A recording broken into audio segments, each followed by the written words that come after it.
তিতা লাগে থুতু ফালাস। আরে বেটা, তিতা না খাইলে তো জীবনটা বেশি মিঠা হইয়া যাইবো।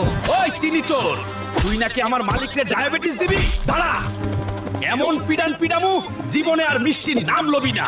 আর পেটের ভিতরে ফাল পারসকে কৃমি, আমার তিতা জুস খাইছস, এক কিকেই সোজা আউট অফ দেশ বানায়া দিমু। তাই কইলাম ভাতিজা, সুগার প্রেসার থেকে বাঁচতে চাইলে আমার লগে দোস্তি কর, তিতা খা আর ডায়াবেটিস। এই আঠার লাগাই তো আমারে কেউ ভালোবাসে না। আইছিলাম উপকার করতে, এখন নিজেই তো দাঁতের চিপায় আটকায়া গেলাম। কি রে চঙ্গা, শরীর কি জেলি হয়ে গেছে? এই নে আমার গায়ের আসল মাল খা, এটা খাইলে কারেন্ট গেলেও তোর চার্জ শেষ হইব না। সবাই আমার আঠারে গালি দেশ। আরে বোকা, এই আঠা দিয়েই তো পেটের সব আবর্জনা ম্যাগনেটের মতো ধইরা ফেলাই। পেট সাপ তো দুনিয়া সাপ। আমারে দেখে হাসোস, আমি বাঁকাতেরা বইলা গালি দিস? বিরিয়ানির মধ্যে পাইলে তো আমার চিবাইয়া পুরো মুডটাই নষ্ট কইরা ফেলাস, কিন্তু তোকে জান বাঁচাই কেডা?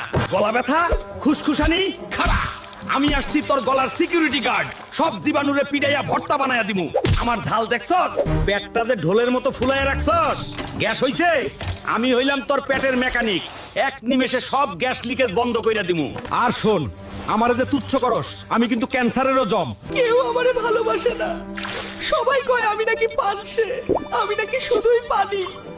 দেখছস, আমারে না খাইলে তোকে শরীরের কি অবস্থা হয়? কিডনি শুকায় তো পুরাই শুটকি মাছ হয়ে গেছে। এখন পানি দিবি কেডা? তোর এক্স নাকি? খাড়া, আমি আইতাছি। আমি হইলাম জ্যান্ত পানির ট্যাঙ্কি। ল, আমার মিনারেল ওয়াটার খা আর কলিজা ঠান্ডা কর।